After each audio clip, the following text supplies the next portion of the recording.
along the line joining the 2 point charge। Maxwell का 4 equation देखते हैं क्योंकि कूलम्ब्स लॉ सिर्फ। Hello everybody, I am Saurabh. तो हम लोग पिछले क्लास में देखे थे कि चार्ज क्या होता है, चार्ज के बारे में जाने थे। उसके बाद हम लोग चार्ज के अलग अलग प्रॉपर्टी के बारे में डिस्कस किए थे। And then we know about method of charging, अलग अलग मेथड से कैसे किसी ऑब्जेक्ट को चार्ज किया जा सकता है।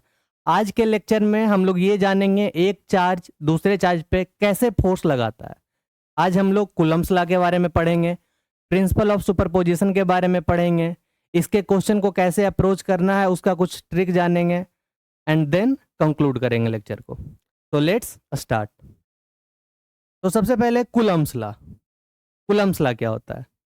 तो डेफिनेशन लिखिएगा कि the electrostatic force of interaction between two static point charge. इसमें जो इंपॉर्टेंट पॉइंट है उसको अंडरलाइन करते हैं।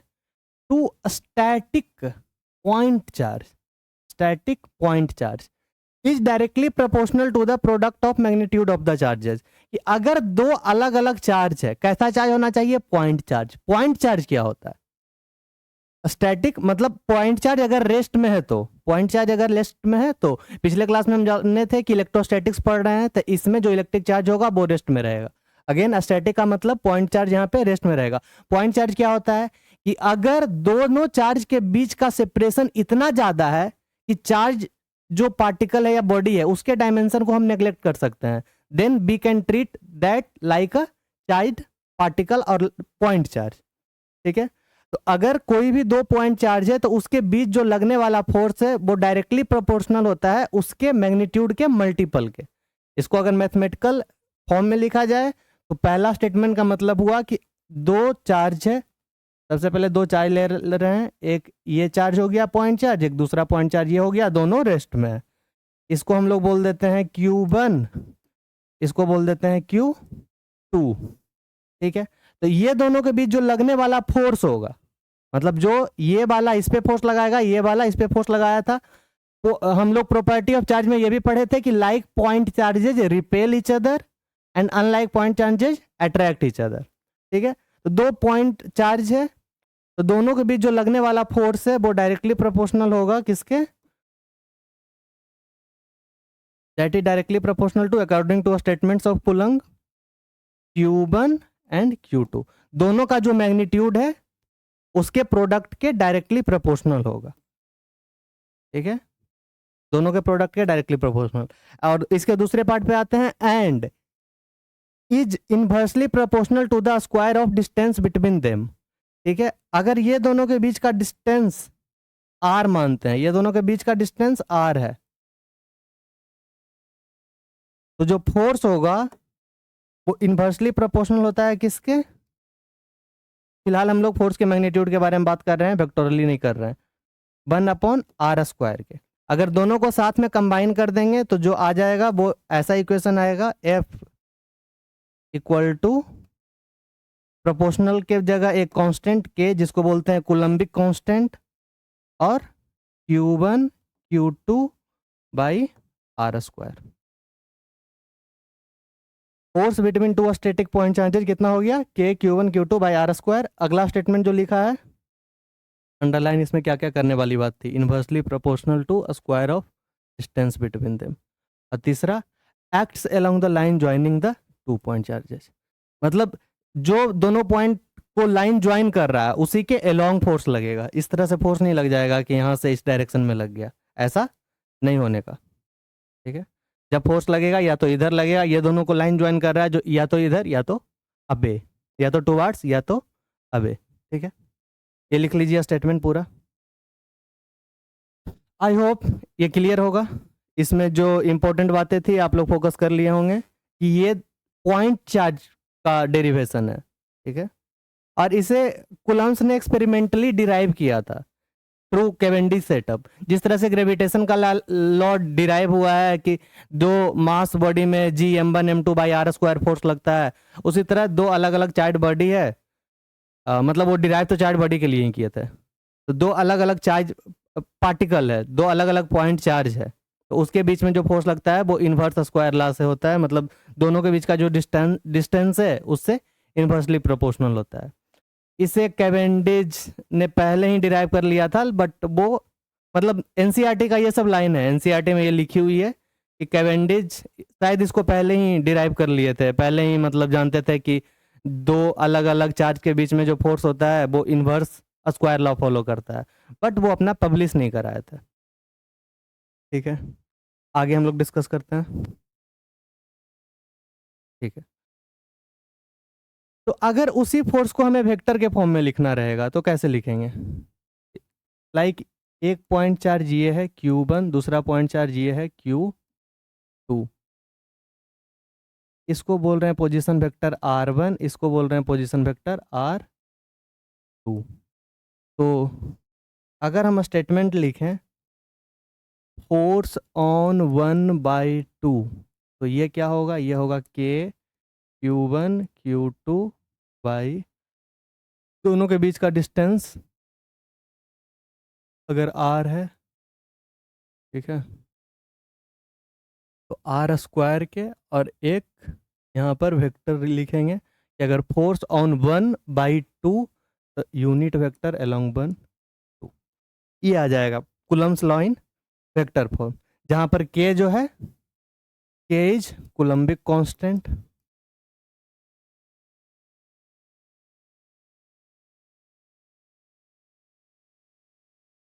ठीक है, अगर K के डायमेंशन की बात करें तो इसका जो वैल्यू होता है K का वो होता है 9 × 10⁻⁹ ऐसा यूनिट में। इसका जो डायमेंशन हो जाएगा, डायमेंशन ये क्या हो जाएगा? फोर्स। तो डायमेंशन हो गया इसका MLT-2 इंटू R स्क्वायर के लिए L स्क्वायर। Q का डायमेंशन क्या होता है? dQ/dt इक्वल टू करेंट, तो IT, तो I square into T square. इसको सोल्व कर लेंगे तो आ गया ML³ T-4 एम्पियर का -2। It is the dimension. ये ऐसा यूनिट में मतलब ये होता है kg मीटर क्यूब सेकेंड की पावर -4 एम्पियर -2। के का वैल्यू, के को मतलब 1/4 पाइप स्लॉन नोट भी बोला जाता है। ठीक है, के का जो वैल्यू आता है मतलब आज तो बेसिक मतलब सब चीज़ ऐसा यूनिट में सेट हो गया है, तो के का जो वैल्यू होता है 1/4 पाइप स्लॉन नोट। बट पहले बहुत सारा ऐसा भी क्वांटिटी मिल जाएगा जिसमें 1/4 पाई नहीं रहेगा। मतलब जो भी अगर बुक पढ़ेंगे 1950 से पहले का, उसमें कितने सारे ऐसे भी मतलब अलग अलग सिस्टम में इस तरह से भी दिया रहता है। लेकिन आज के डेट में सब ऐसा ही सिस्टम में सेट हो गया है, तो ऐसा ही सिस्टम में अगर लिखेंगे तो क्या का वैल्यू आ जाएगा 1/4 पाई एप्सिलॉन नोट, जहाँ पर एप्सिलॉन नोट क्या होता है इसके बारे में डिस्कशन करेंगे। तो अगर ऐसे देखेंगे तो के इक्वल टू वैल्यू हो जाएगा 1/4 पाई एप्सिलॉन नोट, और एप्सिलॉन नोट का जो वैल्यू होता है वो होता है 8.85 इंटू 10⁻12 इन SI यूनिट। ठीक है, एप्सिलॉन नोट को बोलते हैं permittivity of free space. Epsilon note is permittivity of free space. एक और वर्ड आता है एप्सिलॉन आर। ठीक है, ये होता है रिलेटिव परमिटिविटी।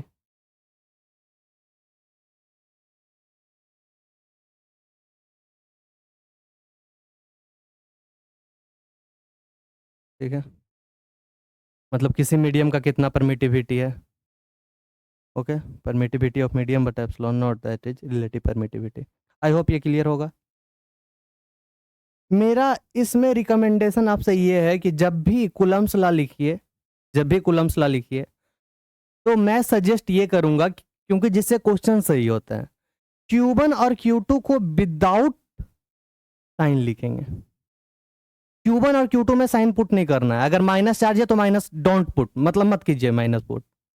ठीक है, विदाउट साइन लिखिए। और अगला कंसेप्ट ये लगाइए डायरेक्शन के लिए कि अगर सेम चार्ज है, सेम लाइक चार्ज है, लाइक पॉइंट चार्ज है, तो वो रिपेल करेगा एक दूसरे को, अनलाइक है तो अट्रैक्ट करेगा। अगर आप वेक्टर अच्छे से यूज कीजिए तब तो बिल्कुल सही कीजिएगा, लेकिन इसमें गलत करने के चांसेस बढ़ जाते हैं अगर आप वेक्टर सही से यूज नहीं करते हैं तो। मतलब थोड़ा सा भी अगर गलती होता है तो क्वेश्चन गलत हो जाता है। फॉर एग्जांपल मैं एक क्वेश्चन दे रहा हूँ, सोल्व कीजिएगा कि अगर यहाँ पर हमारा +2 कूलम चार्ज है एंड इस पॉइंट पर -3 कूलम चार्ज है, दोनों के बीच का डिस्टेंस r है, तो अगर इसको हम ए बोल रहे हैं, इसको बी बोल रहे हैं, तो force on A by B ये कितना हो जाएगा? Force on A by B.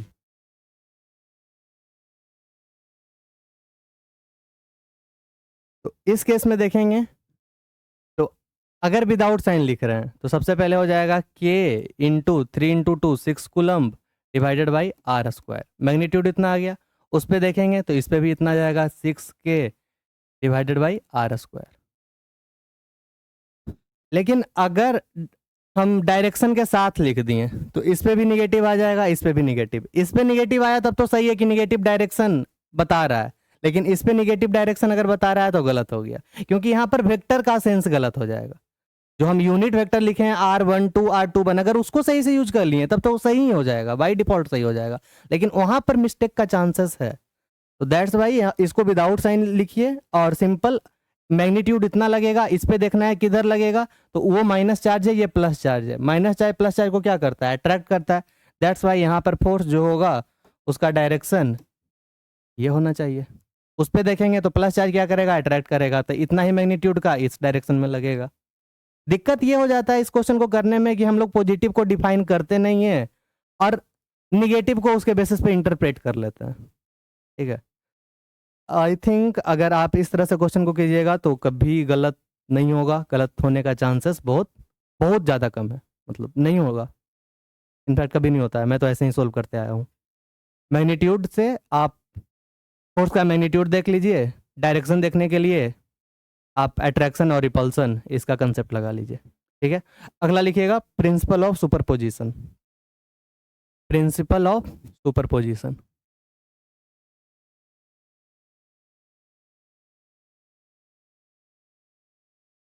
Superposition, principle of superposition क्या होता है समझते हैं इसको।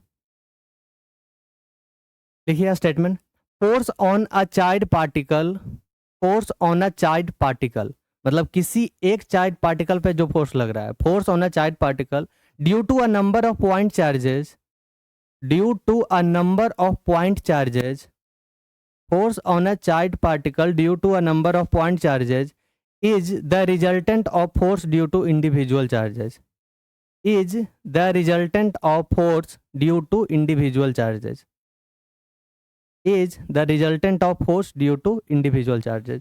मतलब कोई एक चार्ज है यहाँ पे रखा हुआ प्लस क्यू, यहाँ पर और भी बहुत सारा चार्ज है, यहाँ पर है Q1, यहाँ पर है Q2, यहाँ पर है Q3 है, यहाँ पर है Q4 Q5, ऐसा ऐसा ऐसा सब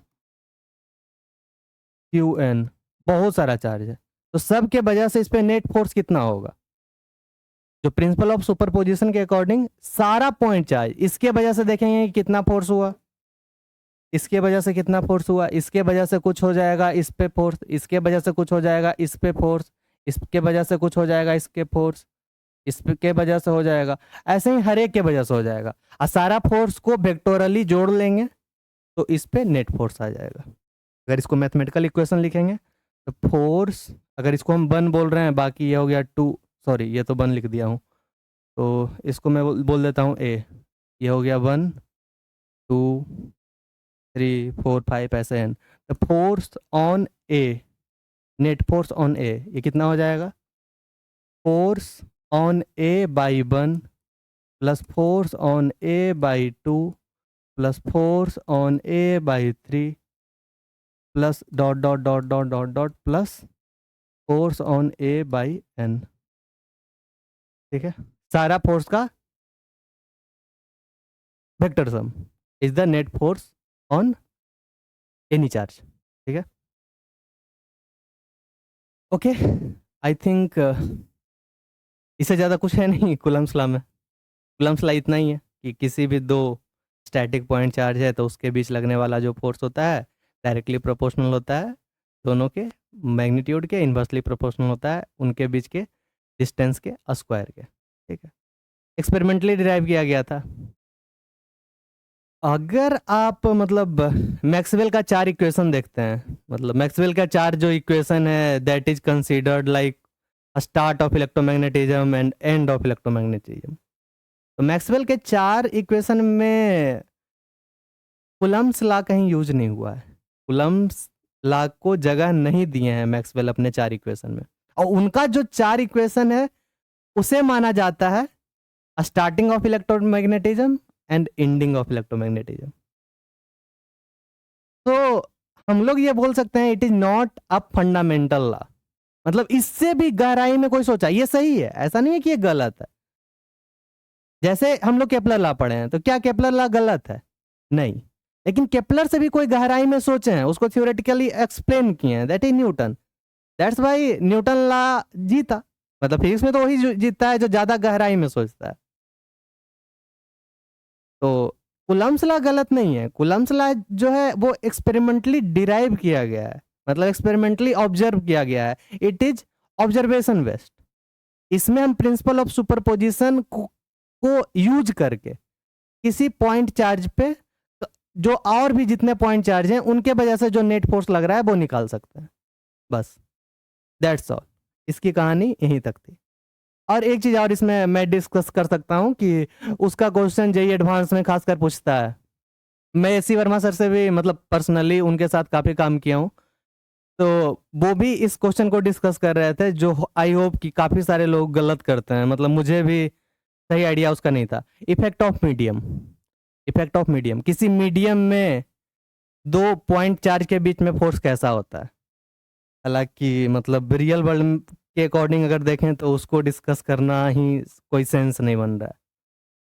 for example, if there is any medium, इस तरह का कोई मीडियम है, ठीक है, कोई भी मीडियम है लाइक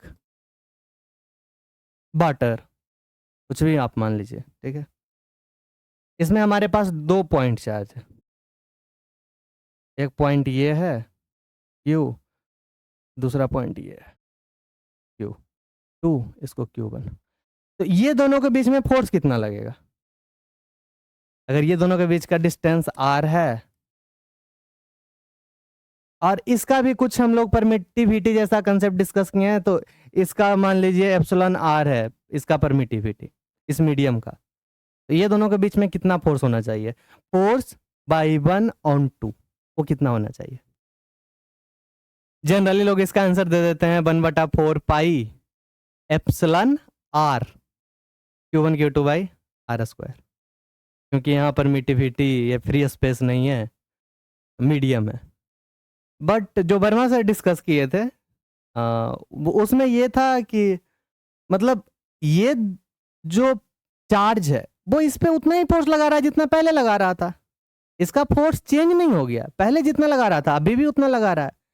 एक्चुअली में क्या हुआ है कि इस चार्ज के वजह से अगर हम मीडियम बोल रहे हैं तो मीडियम में भी बहुत सारे पार्टिकल हैं, और वो पार्टिकल क्या हुए हैं, वो पार्टिकल पोलराइज हो गए हैं। मतलब यहाँ पे बहुत सारा पार्टिकल होगा, तो अगर ये प्लस चार्ज है तो मीडियम में भी बहुत सारा चार्ज पार्टिकल है, उसमें -Q + Q -Q + Q -Q + Q, इस तरह से पोलराइजेशन हो गया है। और इस पोलराइजेशन के वजह से इस पे जो नेट फोर्स है वो 1/4 pi epsilon not Q1 Q2 by r square से कम गया है, ठीक है। इन केस, क्योंकि आईआईटी के प्रोफेसर इस तरह से डिस्कस करते हैं, तो इन केस अगर क्वेश्चन ये आता है कि what is force by 1/2 in any medium, तब आपको answer 1/4 pi epsilon not Q1 Q2 by r square देना चाहिए, क्योंकि वही फोर्स लग रहा है, फोर्स चेंज नहीं हो गया है फर्स्ट पार्टिकल से दूसरे पार्टिकल पर, अकॉर्डिंग टू कूलम्ब्स लॉ। क्योंकि कूलम्ब्स लॉ सिर्फ एप्सिलॉन नॉट पे बात किए हैं, रिलेटिव परमिटिविटी पे वो बात नहीं की है, वो एक्सपेरिमेंटली डिराइव्ड है। लोग इस तरह से लिख देते हैं, बहुत जगह लिखा रहता है, तो मतलब ये घातक है अगर आप इसमें बिलीव कर रहे हैं तो। इन केस पूछा जाता है तो, हालांकि चांसेस बहुत कम है, क्योंकि मैं डिस्कस ये बता रहा हूँ आपको कि ये बहुत फंडामेंटल नहीं है, मैक्सवेल इसको जगह नहीं दिए हैं। तो आगे जो भी चीज़ें हम पढ़ते हैं इलेक्ट्रोमैग्नेटिज्म में, कूलम्ब्स लॉ यहीं पे ख़त्म हो जाता है, इसके बाद कहीं कूलम्ब्स लॉ का जिक्र नहीं है। It is end of Coulomb's law. मैं बहुत ज़्यादा बहुत ज़्यादा क्या, एक भी क्वेश्चन इनफैक्ट नहीं ले रहा हूँ, लेकिन आप क्वेश्चन कीजिएगा जो भी आपके मॉड्यूल में क्वेश्चन है, इतना कंसेप्ट से सारा क्वेश्चन हो जाएगा। प्रिंसिपल ऑफ सुपरपोजिशन यूज करना है और कूलम्ब्स लॉ यूज करना है। आपको वेक्टर सम आता है तो इट इज ऑब्वियस। मैग्नीट्यूड निकालना हम लोग सीख गए हैं, डायरेक्शन आपको मालूम है, अबे और टू बार्ड्स, अब वो डायरेक्शन को वेक्टोरली सम कर करके क्वेश्चन सोल्व करते रहिए। इन केस कोई भी क्वेश्चन अगर नहीं होता है, मैं इतना ही कंसेप्ट से आपका क्वेश्चन डिस्कस कर दूंगा। अगर आपके खुद के मॉड्यूल का वो कहीं का क्वेश्चन रहे, कूलम्ब्स लॉ का अगर क्वेश्चन है तो नहीं, अगर आपसे हो रहा है तो आप मेरे से इस नंबर पे डाउट पूछ सकते हैं, ये मेरा व्हाट्सएप नंबर है। बाकी मैं अभी क्वेश्चन नहीं ले रहा हूँ, आगे मैं बढ़ रहा हूँ, ठीक है।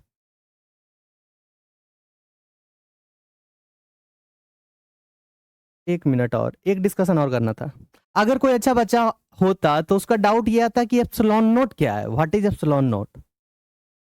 इसका सिलेबस से कोई लेना देना नहीं है, मैं जस्ट फॉर नॉलेज ये बातें कर रहा हूँ। अगर आपको सिलेबस का पढ़ना है तो आप वीडियो बंद कर सकते हैं, दूसरे वीडियो मुझे देख लीजिएगा, लेकिन for knowledge purpose I want to discuss about epsilon naught, what is epsilon note.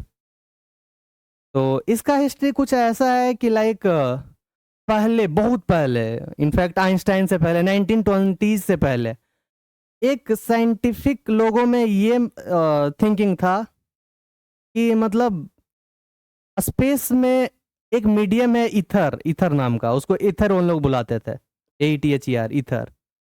और एप्सिलॉन नोट वहां पे डिफाइन किया गया था कि ईथर से कोई कितना ज्यादा नंबर ऑफ फील्ड लाइंस जो उसे पास कर रहा है, वो परमिट कर रहा है, वो मीडियम, उसको बोलते हैं एप्सिलॉन नोट। कि like number of field lines permitting through the free space is called epsilon note. मतलब ईथर से जो number of field lines pass कर रहा है उसको बोलते हैं परमिटिविटी ऑफ दैट मीडियम। लेकिन बाद में तो ये क्लियर हुआ कि मीडियम कुछ है ही नहीं, ईथर जैसा कोई एग्जिस्ट ही नहीं करता है। तो क्वेश्चन फिर ये आता है कि एप्सिलॉन नोट क्या है, क्योंकि एप्सिलॉन नोट हर जगह आ रहा है। इनफैक्ट जब मैक्सवेल का हम लोग 4 इक्वेशन देखेंगे, जो कि स्टार्ट और एंड इलेक्ट्रोमैग्नेटिज्म का, वो तो मैं लिख ही देता हूँ, वेट क्यों करें। उसमें पहला इक्वेशन ये है, पहला इक्वेशन उसका ये है, E dot D A equal to Q enclosed, Q enclosed भी क्यों लिखें, और जीनियस तरीके से लिखते हैं, रो डी भी by epsilon naught. Similarly B dot D A equal to 0, E dot D L, E dot D L और B dot D L equal to, E dot D L में हो जाता है minus change in B dot D A magnetic flux with respect to time. ये हो जाता है B dot D L mu naught I include, मतलब J dot D A, ठीक है, सही है। और एक और जो मैक्सवेल बाद में दिए थे वो था mu naught epsilon naught change in electric flux E dot D A with respect to time. हम लोग जो पढ़ते हैं उसके लिए एक लॉरेंट्ज फोर्स को भी इसमें ऐड कर लेते हैं, हालांकि फिजिकल वर्ल्ड में फोर्स जैसा चीज़ का बहुत कम ही जरूरत पड़ता है। F equal to Q E plus V cross B, ठीक है। तो अगर यहाँ हम लोग ध्यान से देखेंगे तो मतलब एप्सिलॉन नोट बहुत बार यूज हुआ है, ठीक है, 2 बार यूज हुआ है, और इतना ही है start of electromagnetism and end of electromagnetism. आज जो भी इलेक्ट्रोमैग्नेटिक फेनोमेना है हम लोग इतने, बस इतने इक्वेशन से स्टार्ट करके ख़त्म कर सकते हैं। तो अगर कोई जीनियस बचा है तो मतलब उसके लिए ख़त्म हो गया 12th का मेजर पोर्शन। इतना से आप सारा फंडामेंटल कर सकते हो, सारा यही है जो भी है, it is only start and end of electromagnetism. इसमें हम लोग देखेंगे कूलम्ब्स लॉ नहीं है। कूलम्ब्स लॉ से भी फंडामेंटल कुछ सोचा गया है जो हम लोग आगे क्लास में डिस्कस करेंगे। फिलहाल हम लोग ये बात करना चाहते थे एप्सिलॉन नोट क्या है। तो मतलब ईथर जैसा कोई मीडियम तो है ही नहीं, तो फिर एप्सिलॉन नोट क्या है। तो यही क्वेश्चन पूछा गया था मतलब आइंस्टाइन से। तो आइंस्टाइन इसका आंसर मतलब कुछ इस तरह से दिए थे कि epsilon note represents inertia of a space time fabric. बहुत भारी वर्ड है, मुझे समझ में नहीं आया था, लेकिन मैं जब सर से डिस्कस किया, वर्मा सर से, तो कुछ ये सिखाए थे कि लाइक मतलब हम लोग क्या सोचते हैं कि यूक्लिडियन जो भी स्पेस है और टाइम, उसको दो अलग अलग चीज मानते हैं। बट यहाँ से ही रिलेटिविटी का शुरुआत हो जाता है कि इस मतलब मैक्सवेल का जो भी इक्वेशन है, और कौन एक आगे हम लोग इलेक्ट्रिक फील्ड में पढ़ने वाले हैं उनके बारे में, जो इलेक्ट्रिक फील्ड ये सब का कंसेप्ट दिए थे, पता नहीं उनका नाम अभी मुझे याद नहीं आ रहा है। तो जब इसमें हम लोग रिलेटिविटी लगा देते हैं, दूसरे फ्रेम से इलेक्ट्रिक फेनोमेना और मैग्नेटिक फेनोमेना को देखना शुरू करते हैं, वहीं पे आ जाता है ये रिलेटिविटी। वहीं पे रिलेटिविटी स्टार्ट है, ठीक है। तो रिलेटिविटी में क्या होता है कि स्पेस और टाइम को दो अलग अलग चीज नहीं माना गया है। मतलब दोनों टाइम इनफैक्ट एक हम लोग का डायमेंशन बन जाता है। Space time like is something unique, वो कुछ अलग है। और स्पेस टाइम किसी भी चीज को कितना आसानी से परमिट करने दे रहा है, मतलब इलेक्ट्रोमैग्नेटिक फिनोमेना को कितना आसानी से होने दे रहा है, that is inertia. That is something like inertia. जैसे हम लोग 11th में पढ़े थे इनर्शिया क्या होता है। अगर ज्यादा बड़ा मास है तो ज्यादा फोर्स लगाना पड़ रहा है, मतलब ज्यादा वो रेसिस्ट कर रहा है, ठीक है। सिमिलरली यहाँ पर इलेक्ट्रोमैग्नेटिक फिनोमेना को कितना आसानी से होने दे रहा है, जितना कम रहेगा एप्सिलॉन नॉट का वैल्यू उतना कम रहेगा। ये बहुत फंडामेंटल है फिजिक्स में, बहुत फंडामेंटल, ठीक है। कितना आसानी से इलेक्ट्रोमैग्नेटिक फेनोमेना किसी जगह से स्पेस टाइम से पास कर रहा है, दैट इज एप्सिलॉन नॉट।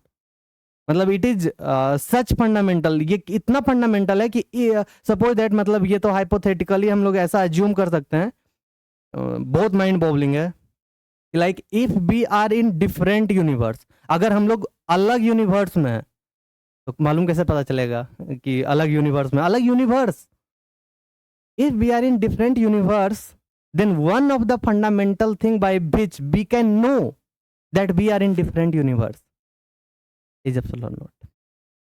अगर हम लोग कभी दूसरा यूनिवर्स में, पता नहीं, ये बहुत ज़्यादा हाइपोथेटिकल है, बोलने में भी अजीब लग रहा है कि अगर दूसरे यूनिवर्स में है तो किसी एक फंडामेंटल चीज जिससे हम लोग जान पाएंगे कि हम लोग दूसरे यूनिवर्स में है, दैट इज एप्सिलॉन नॉट। ये इतना ज़्यादा फंडामेंटल है, बहुत फंडामेंटल है ये, ठीक है। कूलम्ब्स लॉ कंप्लीट हो गया है, क्वेश्चन कर लीजिएगा। आगे की डिस्कशन हम लोग नेक्स्ट क्लास में करेंगे, और फिर 1 बाय 1 ये सारे इक्वेशन को समझेंगे अगले 5-6 महीना में जो कि 12th का टॉपिक है इलेक्ट्रोमैग्नेटिक इंडक्शन तक। तब तक के लिए गुड बाय, थैंक यू।